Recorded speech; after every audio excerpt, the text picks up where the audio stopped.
¿Qué tal? Muy buenos días, buenas tardes, buenas noches, buenas madrugadas. Esto es Tiempos Equívocos, la teoría crítica desde los márgenes. Y esta es una emisión más de nuestra sección Páginas Críticas, donde nos hemos dedicado, como ya saben, a comentar novedades editoriales, clásicas que van apareciendo y que pensamos que pueden contribuir a la construcción de un pensamiento crítico latinoamericano. Y el día de hoy, como pueden ver en su pantalla, vamos a comentar un libro pues, de reciente manufactura, podemos decirlo metafóricamente, con todavía ahí el olor reciente de la imprenta, ¿no? Que es el libro de Contragolpe Absoluto de Slavoj Žižek, ¿no, Jaime? Que vamos a estar revisando muy panorámicamente el día de hoy.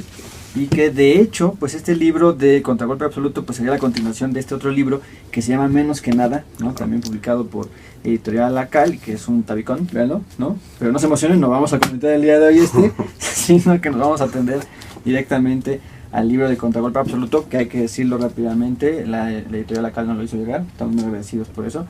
Y bueno, hemos tenido la oportunidad de revisarlo panorámicamente y comenzar a comentar algunas cosas que nos han parecido interesantes, sugerentes, únicamente pues para motivar la discusión y su lectura.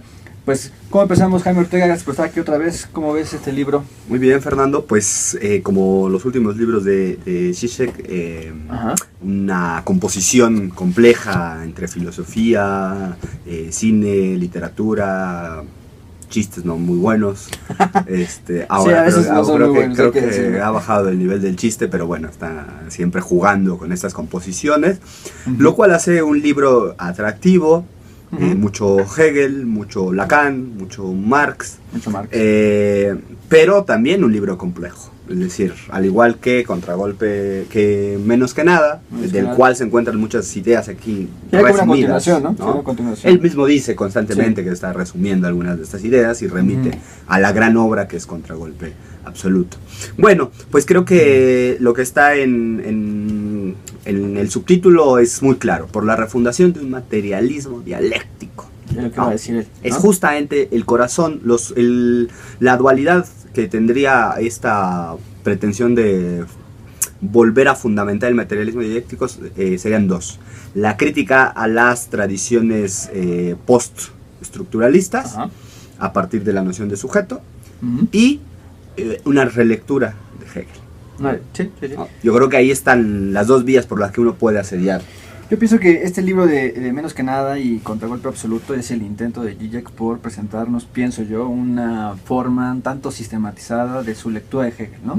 Ciertamente Hegel, Lacan son los dos grandes espectros, por decirlo de alguna manera, que siempre están ahí teniendo el sustento de la discursividad žižekiana, pero que no había él puesto, digamos, de forma, digamos, sistemática o discursiva en una obra completa, ¿no? Había otros libros, ¿no? Ciertamente donde abordaba la relación que se llama El títere y el enano, ¿no? Donde ahí ya comienza a explorar de forma un poco más sistemática la relación Hegel-Lacan, ¿no? Que él todo el tiempo va a tener ahí como su estrella, digamos, polar, su norte, que a través del cual seguía toda su discursividad, ¿no? Este intento que por ejemplo le criticó Santiago Castro Gómez, ¿no? De revitalizar el idealismo alemán con una recuperación freudiana lacaniana, ¿no?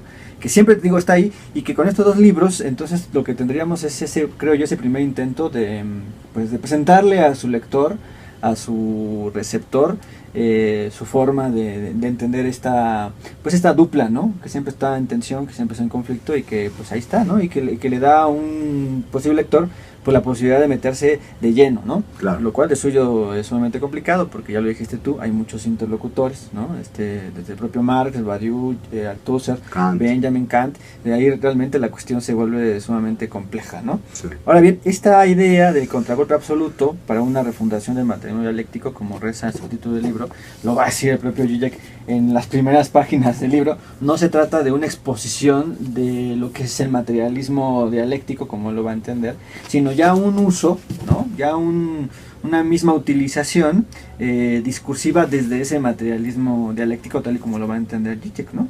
Y que él va a partir de la idea de que pues necesitamos reactualizar, llevar a los tiempos actuales la idea de materialismo, ¿no? Y ahí incluso comienza discutiendo con el propio Lenin, ¿no? Que ya también sabemos que Žižek es uno de los grandes autores que ha buscado recuperar a Lenin a la muy manera particular de que implica recuperar a Lenin de Žižek, ¿no? Reactivarlo, etcétera, y que implica precisamente pues intentar aplicar el materialismo al propio materialismo, ¿no?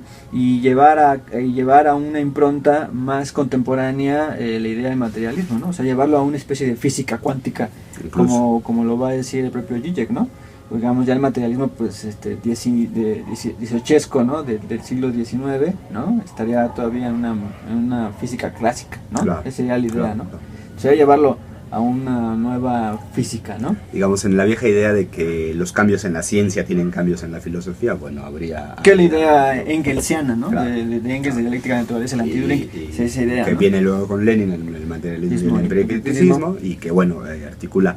Es interesante esto que dices, Fernando, porque creo que una de las cosas que más molesta a cierto público filosófico es que Zizek no es un tipo que te diga esto es Hegel y entonces hace un comentario de la obra y te explica y te dice y claro, ¿no? Está preocupado por otra cosa. Hegel los puntos nunca lo vamos a encontrar, ¿no? Nunca, ¿no? Lo cual es muy productivo, ¿sí?, ¿no? Y puede ser muy cuestionado también, pero ciertamente es una manera de operar sobre los trabajos y sobre las ideas, en este caso revitalizar una dualidad que parecía sellada por la historia, sepultada por la historia, como es materialismo e idealismo. Es decir, nadie en la filosofía contemporánea está discutiendo eso, excepto Zizek, y lo hace desde Hegel, lo hace desde Lacan, ¿no? Y lo hace... yo pienso que lo hace bien, ¿no? Bueno, pienso que viene en el sentido de que abre discusiones, permite la discusión seria y profunda, ¿no? Sobre todo porque hay que decirlo, Zizek lo sabe perfectamente, él es un autor de más media. Claro. Él es un autor de más media y lo que pueda decir, lo que pueda intervenir, pues siempre va a generar cierta agenda, por decirlo de alguna manera, ¿no? Yo a veces pienso que opina de más, ¿no? Cuando se mete a opinar sobre cuestiones políticas o cuestiones sobre América Latina, ¿no? Sus comentarios son muy desafortunados, lo voy a decir públicamente, respecto a Fidel Castro, pues develan su límite eurocéntrico, ¿no? Y su límite a veces un tanto chato en algunas observaciones más, digamos, de coyuntura, ¿no? Esa es mi opinión. Muy a bote pronto siempre, ¿no? Pues sí, muy a bote pronto, exactamente, pero eso no lo encontramos aquí. Aquí lo que encontramos es una reflexión que se ve muy mesurada, que se ve muy pensada, muy meditada, y que trata precisamente de actualizar esta idea del materialismo, ¿no? De ahí el título del libro, que a mí me parece sumamente sugerente, ¿no? Que es el contragolpe absoluto, o lo que en alemán se puede decir, perdónenme por mi pronunciación, pero sería el Absoluter Gegenstand, ¿no? Que es una idea que dice Zizek que está en el propio Hegel, ¿no? Que nada más lo menciona una sola vez, dice Zizek en la ciencia de la lógica, ¿no?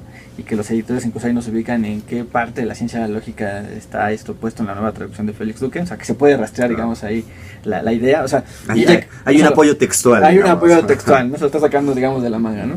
Y esta idea del contragolpe absoluto, pues tiene que ver con esta parte de la reflexión especulativa, como la llamaría Hegel, ¿no?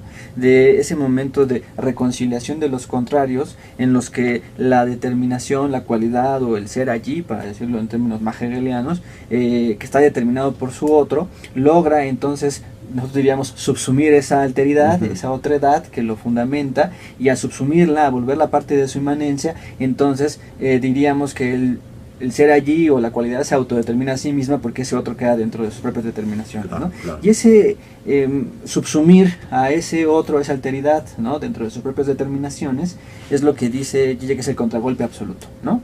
Ese es el famoso contragolpe absoluto que está poniendo sobre la mesa Zizek. Y pone ejemplos muy interesantes, ¿no? Por ejemplo, la del Capital, ¿no? El Capital que va a teorizar Marx, ¿no? El Capital que se pone a través de determinaciones exteriores, como, digamos, alteridades de lo que es el capital, el trabajo, por ejemplo, ¿no? Que incluso lo anteceden históricamente, ¿no? Primero es el trabajo, primero la propiedad de la tierra, y después vendría históricamente hablando el capital, y que este sujeto, pseudo-sujeto que es el capital, va a llevar a cabo precisamente este contragolpe absoluto, ¿no?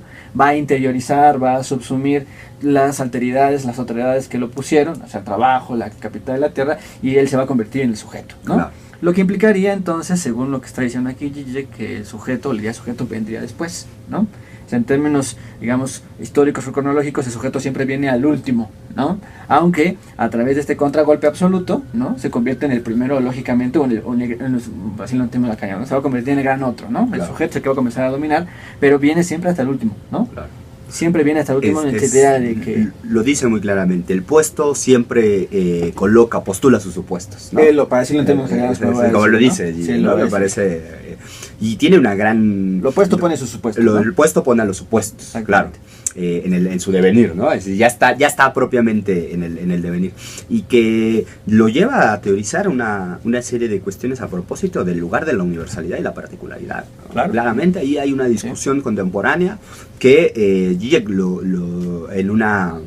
en un guiño a las teorizaciones como las de Mignolo, habla de la herida, y él habla de la positividad de la herida, de que la herida que habría sucedido históricamente nos da la posibilidad de lo liberador, ¿no? De imponer lo liberador de la universalidad, ¿no? Justamente en esta relación que tú dices, ¿no? Es decir, no estaría pensando Zizek en términos, por ejemplo, del Capital, regresar a una época previa al Capital, sino asumir ese acontecimiento, ese que pone los supuestos, y asumir que ahí está la posibilidad de la liberación o de la emancipación de la idea, ¿no? De esta idea que con Badiou y con otros viene teorizando de Zizek, ¿no? Entonces creo que ahí hay un juego bien interesante y muy polémico sobre la lectura de Hegel y la manera en que utiliza Hegel, que eso me parece todavía mucho más productivo. Bueno, ¿no? una de las partes del libro final precisamente se llama así, para curar la herida, Hegel, ¿no? Ajá, claro. O sea, Hegel sería,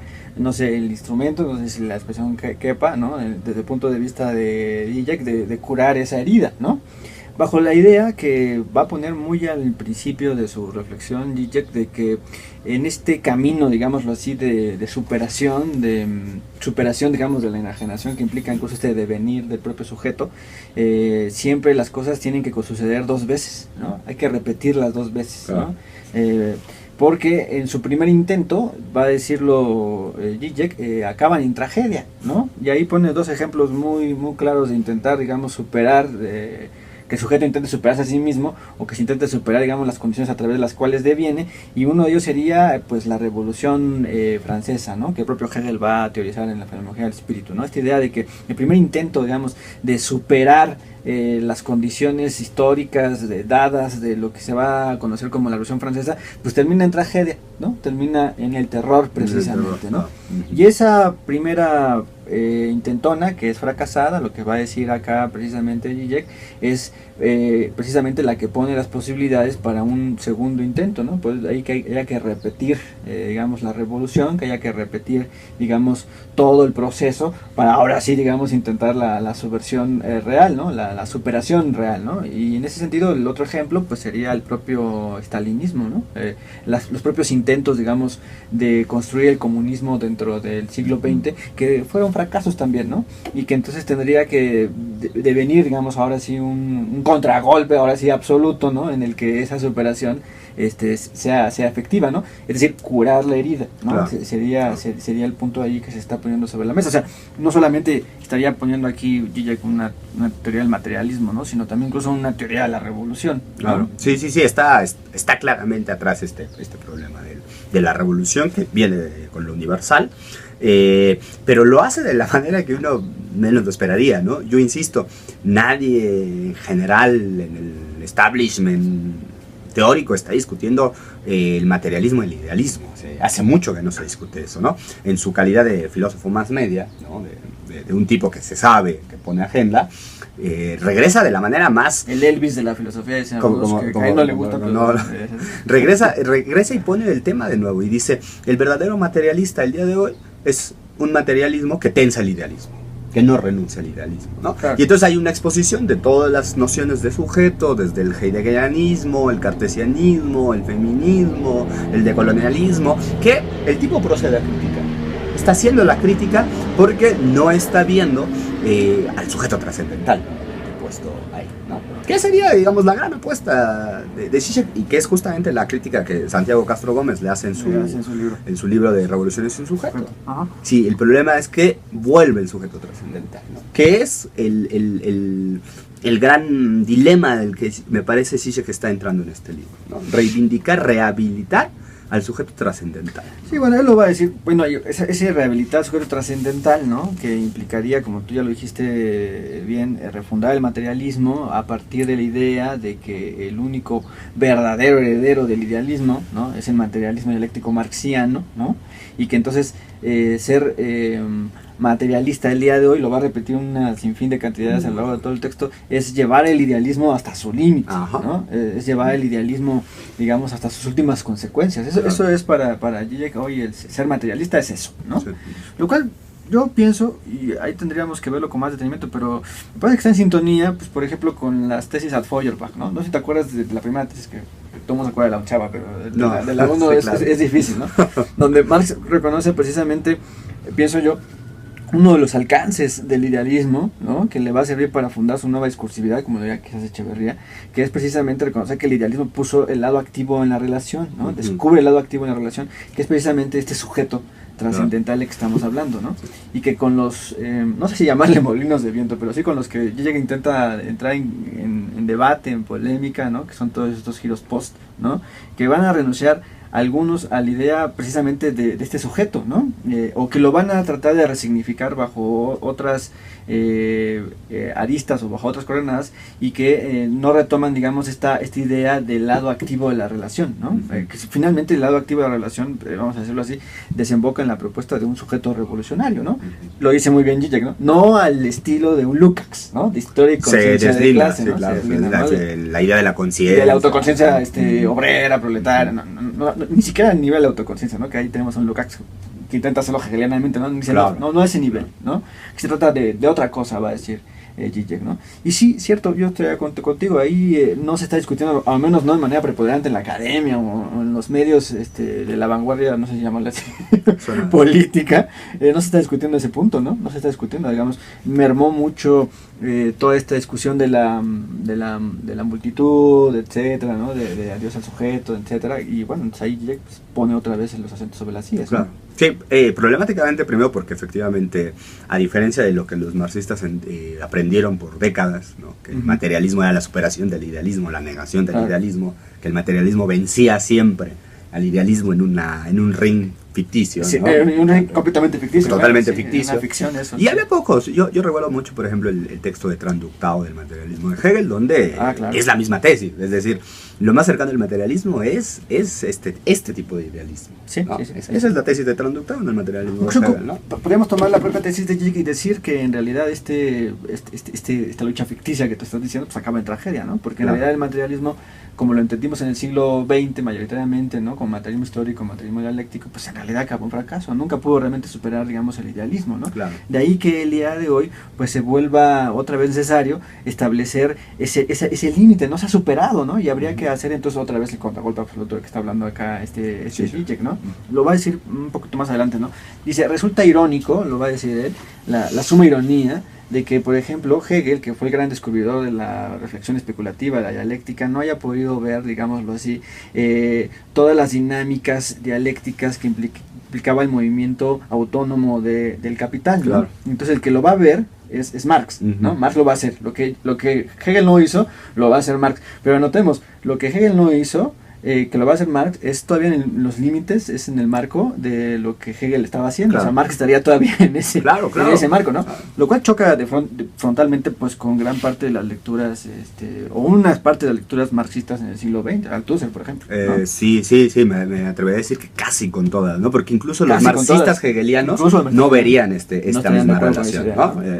Y efectivamente la primera parte del libro, que además me parece muy sugerente, está dedicada a hacer la crítica con unas mediaciones muy raras, como el Kant althuseriano le llaman, ¿no? El Kant de la antropología, a la noción de sujeto y a la noción de ideología que está en Althusser, ¿no? La idea de que es la ideología la que constituye al sujeto, ¿no? Y él insistirá, en contra de Badiou, en contra de Althusser, que el sujeto siempre está antes de la subjetivación, ¿no? El sujeto está siempre antes de los procesos de subjetivación, sean estos de la naturaleza que sean, ¿no? Y eso, volvemos al punto, reivindica efectivamente al sujeto trascendental, ¿no? Sí, y ahí está el formulado desde Kant, ¿no? Y que tiene todo su desarrollo en el idealismo alemán. Claro, que es donde estaría puesto. Independientemente del transcurso de la materialidad de la ideología, el sujeto ya está puesto.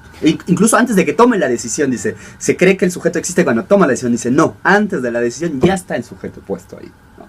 Sí. Y eso me parece que hay que tomarlo en serio, pues. Me parece un tema bien sugerente el de que finalmente, digamos, pone agenda en el sentido de que hace explícita la discusión, ¿no? Pero ya nosotros comentamos, por ejemplo, el libro de Mesadra, ¿no? Que también tiene la misma preocupación de la subjetividad, ¿no?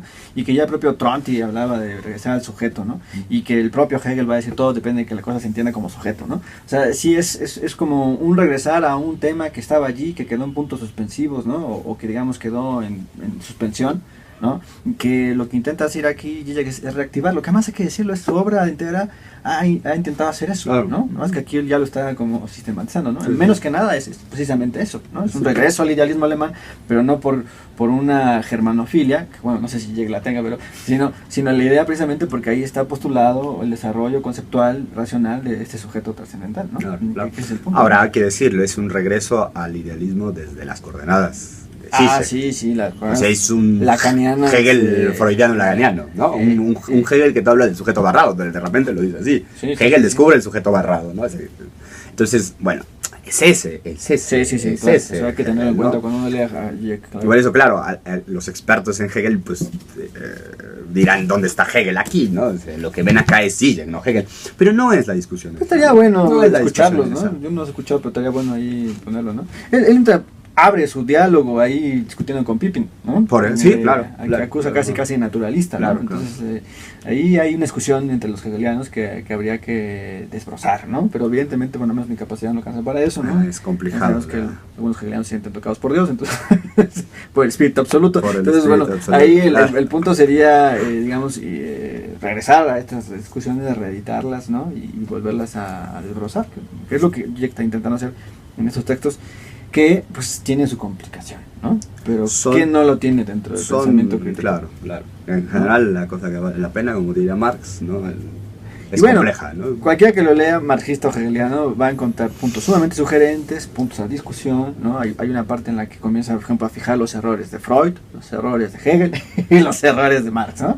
Y les pasa a todos desde su perspectiva. A mí me parece una actitud sana eso, ¿no? Es como para tratar de desacralizar, digamos, claro, las figuras, ¿no? Las figuras. Entonces, ahí hay un Zizek que hace gala de su lectura de la crítica de la economía política, ¿no? Eso queda muy claro en el texto. Zizek no es un improvisado en ese sentido, ¿no? Sí hay una lectura detenida de Marx, ¿no? Me parece que eso se ve muy claro, salta a la vista en el texto y eso lo vuelve desde el punto de vista un autor digno de ser atendido con toda la seriedad, ¿no? Claro, sí, porque entre algún grupo, digamos, con el que se dialoga a veces, sí que pasa como esto, ¿no? Solo un filósofo más media y no más, ¿no?